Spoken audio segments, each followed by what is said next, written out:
je suis là, je recule avec des gens, avec vous, je recule.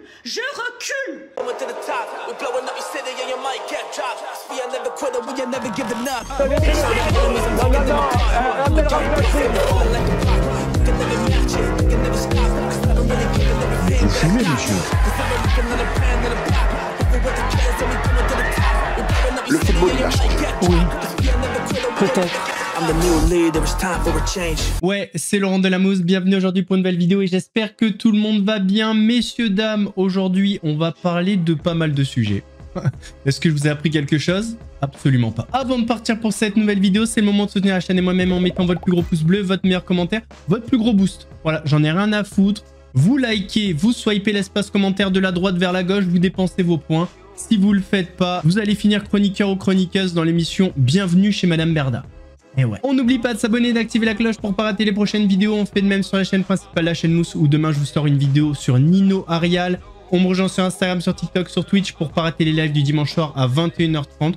On va chercher à boire, manger, on se met à l'aise. Et moi, je m'occupe du reste. Les médias mainstream, oh, l'accent de fou furieux, parlent de plus en plus de ce qui peut se passer sur Internet. On l'a vu avec la triste nouvelle de la disparition de Jean Portmanov. Eh bien, sachez que c'est pas le seul sujet en ce moment qui agite les médias traditionnels. Depuis quelques jours, il y a une affaire entre une influenceuse qui s'appelle Emma Paris, anciennement appelée Emma Cake-up, dont on avait déjà parlé avec Magali Berda parce qu'elles avaient eu un procès. Enfin bref, cette jeune femme avait une relation amoureuse avec une très grosse TikTokeuse, mais qui a fini en prison. Alors je vais vous la faire courte parce que c'est un petit peu compliqué, donc je vais vous simplifier le truc. Emma Paris sortait donc avec la TikTokeuse Just Pyramid, qui était donc en prison. Sauf qu'en prison, Just Pyramid a trompé Emma Paris avec une détenue fichier S. Après avoir appris la nouvelle, Emma Paris a décidé de faire des vidéos sur les réseaux pour raconter la vérité sur tout ça. Just Pyramid, en sortant, a répondu, mais c'est pas ce qui nous intéresse. Je sais pas si vous avez retenu, mais la Just Pyramid, elle a trompé donc Emma Paris avec une femme radicalisée, fichier S. Et ça, forcément, les médias en ont parlé et ils ont même posé la question à Gérald Darmanin. Téléphone, il y a un buzz qui est sur les réseaux sociaux d'une influenceuse, Emma Paris, qui dit que sa compagne, qui vient de sortir de prison, est toujours en relation avec sa co-détenue qui est fichier S. Comment c'est possible? Pourquoi cette personne qui est fichier S n'est pas dans une cellule à l'isolement? J'ai demandé une enquête administrative pour savoir si ces faits sont vrais. Pour l'instant, je ne peux pas vous les confirmer. Je rappelle qu'il y avait une rumeur, voilà quelques mois, que l'un des auteurs, M. Abdeslam, avait pu se marier en prison et mettre enceinte sa conjointe. Il n'a pas pu se marier en prison, c'est un mariage religieux au téléphone, ce n'était pas un mariage en prison. Et sa conjointe n'était pas enceinte de M. Abdeslam. Donc attention aux rumeurs, mais j'ai demandé, suite à ce qui semble être une information, je mets des guillemets sur les réseaux sociaux, une enquête et on la rendra évidemment publique. Et qui dit fichier S, dit forcément que ça va être traité par CNews. Cette personne, elle a été détenue et incarcérée au centre pénitentiaire de Nantes depuis le 22 décembre 2022. Elle fait l'objet de fouilles de cellules et de fouilles individuelles régulières en raison de son statut de prévenu pour des faits de terrorisme. Par exemple, depuis mars dernier, sa cellule a été fouillée 10 fois et elle a fait l'objet de 10 fouilles individuelles. Autre point qui a suscité de nombreuses réactions sur les réseaux sociaux, pourquoi cette personne prévenue pour des faits de terrorisme ne se trouve pas dans un quartier particulier?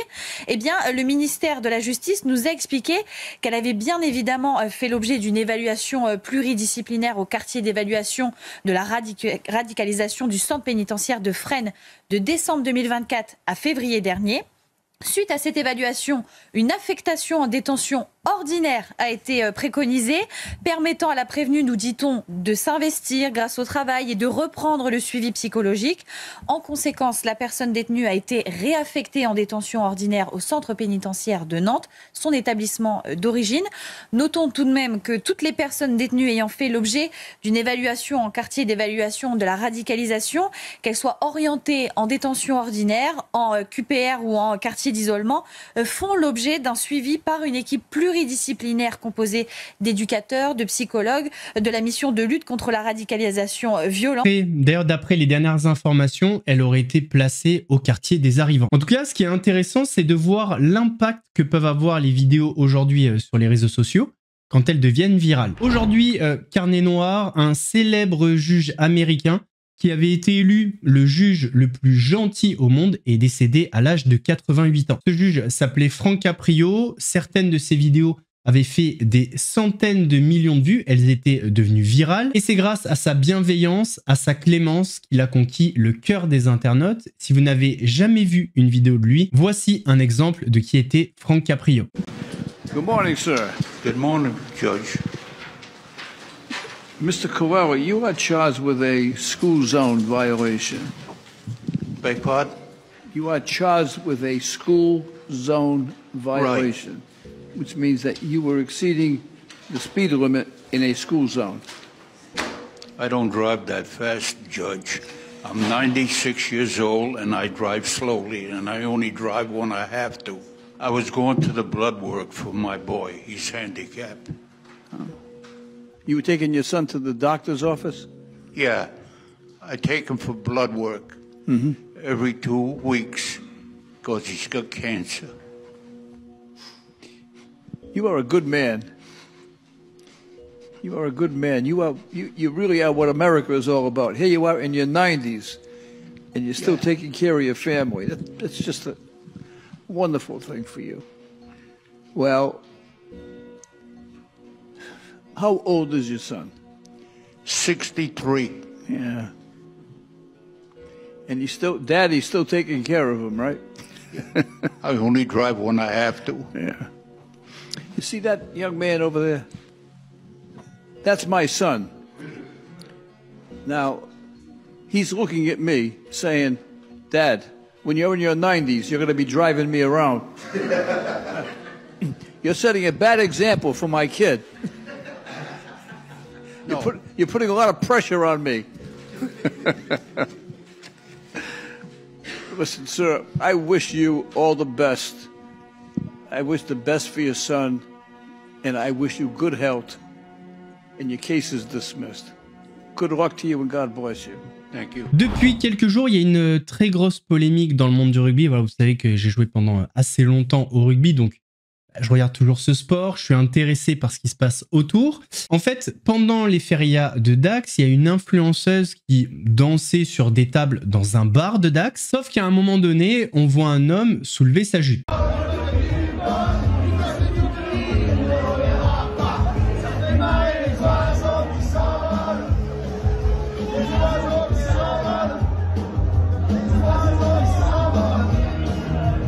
Alors, pourquoi cette vidéo a fait polémique? Eh bien, tout simplement parce que l'homme qui a soulevé la jupe de cette influenceuse, c'est une figure très connue du rugby français. Cet homme, c'est Richard Dourte, ancien joueur français qui a joué au Stade français, à l'Aviron Bayonnais, à Dax. Il a même eu 31 sélections en équipe de France et actuellement, il est consultant rugby sur Canal+. Alors, il faut savoir que pour l'instant, Charline Prado n'a pas déposé plainte et si elle a fait tourner cette vidéo et si elle est devenue virale, c'est parce que son souhait, c'était que ça remonte très haut vu que la personne est médiatisée. Pour cette affaire, je me suis énormément pris la tête sur Facebook. Vraiment, Facebook, c'est devenu un réseau social. Non mais attention, hein. Des gros darons, des grands-pères qui vont venir justifier ce que Richard Dourte a fait parce que la fille avait une mini-jupe. Mais à croire que ces gens n'ont pas de femme, pas de fille, pas de nièce, pas de cousine, pas de maman. En fait, faut juste comprendre un truc. Même, et on va arriver à la situation extrême, même si cette fille était nue à danser sur une table, ce n'est pas une invitation à la toucher. Alors évidemment, c'est pas le cas, c'était pour prendre un cas extrême. Mais depuis quand les tenues vestimentaires sont des invitations? De toute façon, je vous le dis, j'ai essayé de discuter, tu peux pas discuter avec des gens comme ça. Voilà, c'est des bandeurs de rugby, des bandeurs de joueurs de rugby, et ces gens-là, parce qu'ils aiment le rugby, ils vont tout pardonner aux joueurs. Ben non. Non, je suis désolé, ça se passe pas comme ça. Vous venez défendre l'indéfendable, vous venez défendre des joueurs qui s'en foutent de vous. Voilà, votre vie ne les intéresse même pas. Donc, au lieu de penser comme des groupies, comme des avaleurs de sabres, pensez comme des êtres humains, s'il vous plaît. Des êtres humains civilisés, si possible. En tout cas, grosse force à Charline Prado. Et puis que Richard Dourte saute de Canal+, de toute façon, on n'en pouvait plus de tes analyses. Voilà, c'est lâché. Pendant ce temps, sur TikTok, tout va bien. Tout le monde. Il y a des gens qui vendent des produits, qui vendent des trucs, qui font des live match. Moi, je suis là, je recule avec des gens, avec vous, je recule. Tous les jours, les gens, ils font des lives. Wallah, ils rentrent 50, 100 balles, 200 balles. Est-ce que je gagne quelque chose avec vous? Je gagne quelque chose. À part raconter ma vie. Vous m'avez bouffé. Wallah, vous m'avez bouffé. Eux, ils veulent me voir clocharde. Vous voulez me voir clocharde. Je suis pas une clocharde, d'accord? Je suis une princesse. Ok? Ok? Je suis pas n'importe qui, moi. Je suis la fille de quelqu'un. Une princesse? Non, parce que t'as l'air de tellement reculer que je croyais que t'étais un camion, moi. Bon. Depuis la disparition de Jean Portmanov, eh bien c'est un petit peu la chasse aux sorcières. Qui sont les coupables? Et il y a un nom qui revient un petit peu, c'est celui de l'Arcom. Sauf que le président de la commission d'enquête TikTok a dit que l'Arcom n'avait pas les moyens de ses ambitions. Un sujet qui a fait parler notamment sur Europe 1, qui a reparlé du cas C8. C'est compliqué de s'occuper aussi des réseaux sociaux. Non, mais je suis pas sûr que cet argument se tienne parce que vous avez quand même un budget de 47 millions d'euros. Vous avez 355 employés qui sont quand même dédiés uniquement aux surveillances des médias audiovisuels, donc radio et télé, et également des plateformes en ligne. Donc 355 personnes avec un budget aussi conséquent, on peut se dire qu'ils auraient pu en tout cas être assez vigilants pour prévenir des risques. C'est une question de priorité, c'est quoi ? Mais là, on ne parle pas uniquement d'une question auquel on doit mettre quelqu'un derrière chaque live, c'est pas ça. On parle de quelqu'un qui s'est fait agresser pendant 2 ans avec 1700 agressions et humiliations. On parle de vidéos qui sont devenues virales avec des millions de vues. On parle de 150 000 téléspectateurs en direct à chaque live. Donc c'est impossible de passer à côté. Moi, je pense que c'est une question de biais idéologique avec une question de priorité, avec quelque chose qui est simple, c'est qu'ils étaient tellement obnubilés par la fermeture de C8 et de préoccuper CNews. Hein. Oui, mais c'est-à-dire qu'ils ont Vous préféré... les avez déjà entendus parler de... Moi, je ne sais pas, je découvre ce phénomène. Ça veut dire que très clairement, ils étaient plus préoccupés par les clashs entre Cyril Hanouna et Louis Boyard que par la protection d'une personne qui se faisait torturer, qui se faisait humilier et battre en direct. C'était ça leur priorité. L'affaire Jean Portmanov est dans toutes les bouches, sur quasi tous les plateaux. Dans les grandes gueules d'RMC, on a assisté à un moment assez lunaire. Antoine Diers, l'ex-porte-parole d'Éric Zemmour, a tenu des propos vraiment choquants, je trouve. Il a dit que le décès de Jean Portmanov était lié à la culture maghrébine de l'humiliation. J'ignorais tout de ce genre de phénomène sur les réseaux sociaux, enfin sur Internet. Je n'avais jamais vu ça et j'ai découvert avec effarement ce spectacle sordide suivi par beaucoup de jeunes dans notre pays. Et en regardant les images, je me suis rappelé un débat d'il y a quelques mois, nous sommes pleinement dans la décivilisation. C'est-à-dire que là, il n'y a plus de morale, il n'y a plus rien, il y a des gens qui regardent quelqu'un se faire humilier. Et au-delà des gens qui regardent, il y a surtout 2 streamers qui ont fait commerce de l'humiliation d'une personne qui était, d'après ce que je vois, physiquement un peu en difficulté, des problèmes de santé manifestement. Et ça a résonné en moi avec la culture racaille. On est clairement chez ces streamers dans une culture racaille où on peut prendre un plus faible que soi, l'humilier. Je me suis un peu renseigné, il y a une dimension dans la culture maghrébine de l'humiliation, la hagra. Pourquoi tu ramènes ça à ça? Alors, vraiment, je vois... Non, je suis très sérieux. Réunis son raisonnement. C'est pas comme ça. C'est une culture de l'humiliation, de la hagra, qui est importée chez nous par des gens qui n'ont pas grand-chose en commun avec la façon dont moi j'ai été éduqué. Et donc, je pense vraiment que nous avons là un nouveau défi pour la France, c'est de réussir à reciviliser ces gens qui viennent d'une autre culture ou sont influencés par une autre culture, qui créent une espèce de culture racaille comme ça chez nous. Eh bien, si nous ne parvenons pas à récupérer nos jeunes, si nous laissons les jeunes Français être intoxiqués par cette culture racaille où il est absolument normal d'humilier quelqu'un de plus faible, eh bien, nous allons vers la décivilisation, vers de plus en plus de phénomènes comme ça. Et vous aurez beau me donner toutes les analyses, je crois que c'est ça, c'est un problème de culture. Non mais Antoine, attends, on parle d'un streamer qui est mort et toi tu ramènes ça aux Arabes encore. Attends, on démarre à peine l'émission, tu parles de culture. Bah oui, parce que quand maghrébine, je pense pas avoir dit arabe. On sait très bien de qui tu parles.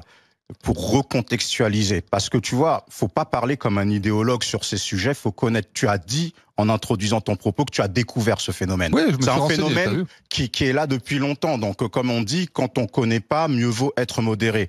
Pourquoi est-ce que les gens... explique-moi pourquoi j'ai tort surtout, parce que là, pour l'instant, les gens... Oui, mais je vais expliquer, parce qu'à partir du moment où tu connais pas un domaine, tu peux pas dire encore c'est la faute des Maghrébins. Il n'y a pas que des Maghrébins sur Kik. Sur le Discord du local, donc l'équipe de streamers d'ON, Narutovi, Safin et Jean Portmanov, eh bien, la propagande a commencé. Donc voici le message qui a été mis. Nous avons une demande à vous faire à toute la communauté. Vous avez toujours été là pour Safin, Owen et JP.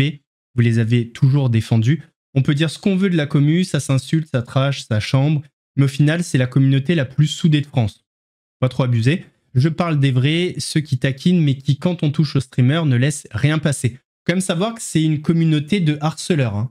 Voilà, au passage. Aujourd'hui, on aimerait que vous postiez un maximum de TikTok, de compilations et autres vidéos des bons moments de JP, Saf et Owen, les moments où ça rigole, où ça se taquine, bref, le vrai visage de ce trio, pas ce que les médias essayent de montrer. On compte sur vous, partagez partout sur Discord, TikTok, Twitter, montrez-leur que vous êtes là parce que maintenant, ils ont vraiment besoin de vous. L'histoire est en train de prendre une mauvaise tournure qui les entraîne vers des choses qu'ils ne méritent pas. JP mérite un hommage digne de lui, qu'on se souvienne de lui comme d'un bon gars, pas comme de la personne que certains veulent salir, pas d'une personne traumatisée ou autre, non. Si vous les aimez vraiment, technique de manipulation, partagez au maximum partout, même sur les TikTok des gens qui essayent de les salir, répondez-leur, montrez-leur qu'ils ont tort, dites-leur de la fermer et de ne pas juger sur un extrait de 2 minutes ou sur ce que racontent des médias qui veulent juste foutre la merde.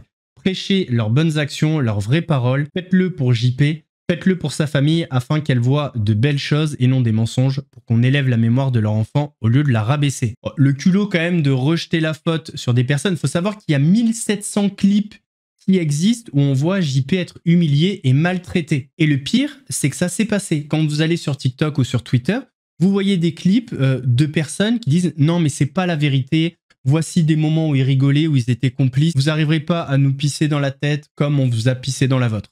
N'essayez plus. » Et dernier point sur le sujet, vous le saviez, l'autopsie c'était aujourd'hui, ce matin. Voici les conclusions. En tout cas, les premières conclusions. Et puis on en vient aux suites de la mort tragique de ce streamer Jean Pormanoff qui a ému tout le pays. Une autopsie a été réalisée aujourd'hui pour connaître justement les circonstances de son décès. Paul Conge du service police-justice de BFM TV. Paul, on vient d'apprendre justement les résultats de cette autopsie sur ce streamer. Oui, c'était des résultats qui étaient extrêmement attendus et qui sont absolument cruciaux dans cette enquête. Eh bien, selon le parquet de Nice, la mort de Raphaël Graven, Jean Pormanoff, ne résulte pas des maltraitances qu'il a pu subir dans les 12 jours qui ont précédé sa mort. On rappelle qu'il avait passé 298 heures en live pendant lesquelles il était sur la plateforme Kik, subissant les humiliations et les brimades de ses 2 acolytes. Eh bien, 2 médecins légistes ont réalisé cette autopsie ce matin et à l'issue des opérations, voici ce qu'ils concluent: absence de lésions traumatiques, tant internes que externes, ni au visage donc ni au crâne, absence de lésions correspondant à des brûlures. Il relève toutefois quelques ecchymoses et quelques lésions cicatrisées qui pourraient être le résultat de sévices qu'il avait subis par le passé. En l'espèce, les médecins donc concluent que le décès de Raphaël Graven, Jean Pormanoff, n'est pas d'origine traumatique et n'est pas lié à l'intervention d'un tiers, donc d'un de ses partenaires en l'occurrence. Il penche plutôt pour un décès d'origine médicale ou toxicologique. Donc le parquet a diligenté des analyses complémentaires, notamment toxicologiques, pour comprendre d'où les raisons hein, donc de sa mort. Il relève notamment des problèmes de santé qu'avait pu éprouver Jean Pormanoff, notamment des difficultés d'ordre cardiaque. Autopsie capitale, pour autant, l'enquête se poursuit, bien sûr, à la lumière des événements, des images et également l'émotion que tout cela a suscité, bien sûr. Bien sûr, parce que c'est ce résultat qui est évidemment capital, donc ne sera pas le seul acte d'enquête qui sera réalisé dans le cadre de ces investigations. Hein. Les analyses se poursuivent, notamment l'analyse des séquences vidéo des 300 heures de live qui ont précédé sa mort, et les enquêteurs se poseront la question de savoir tout de même hein, si ce lien peut être fait entre ce qui s'est déroulé avant et la survenue de sa mort. Donc il y a une double enquête hein, désormais qui est ouverte, confiée à la police judiciaire et à l'office anti-cybercriminalité. Merci. On va terminer sur un moment gênant, le trailer, la bande-annonce de l'émission Tout Beau Tout Neuf, la nouvelle émission qui va arriver le 1er septembre sur W9, présentée par Cyril Hanouna. Incroyable. Messieurs, bonjour. Valérie Benaïm? Oui, c'est moi. Bonjour, monsieur. Cyril. Ouais, c'est moi, Valérie. C'est pas vrai. C'est toi. C'est toi. Mais qu'est-ce que tu fais là? Je suis de retour, Benaïm. Et toi aussi, par la même occasion. Ah non, mais t'as pas compris, Cyril. Si. C'est ma famille ici, maintenant. T'as fait un truc. T'as remarqué? T'as rasé ta moustache. Impeccable. Ça te va hyper bien. Ah, merci. Allez, moustache, je t'attends dans le camion. Moustache? N'importe quoi.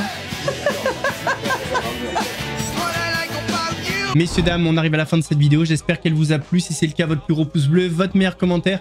On n'oublie pas de s'abonner et d'activer la cloche pour ne pas rater les prochaines vidéos. On fait de même sur la chaîne principale, la chaîne Mousse. Ou demain, vous avez une vidéo sur Nino Arial. On me rejoint sur Instagram, sur TikTok, sur Twitch pour ne pas rater les lives du dimanche soir à 21h30. Nous, on se donne rendez-vous samedi pour une nouvelle vidéo actuelle. En attendant, prenez soin de vous. Laurent Delamos vous salue.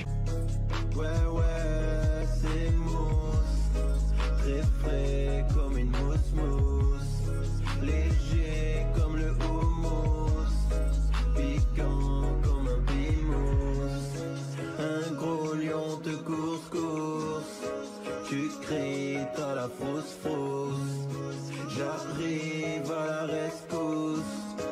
Regarde, ouais, c'est moi.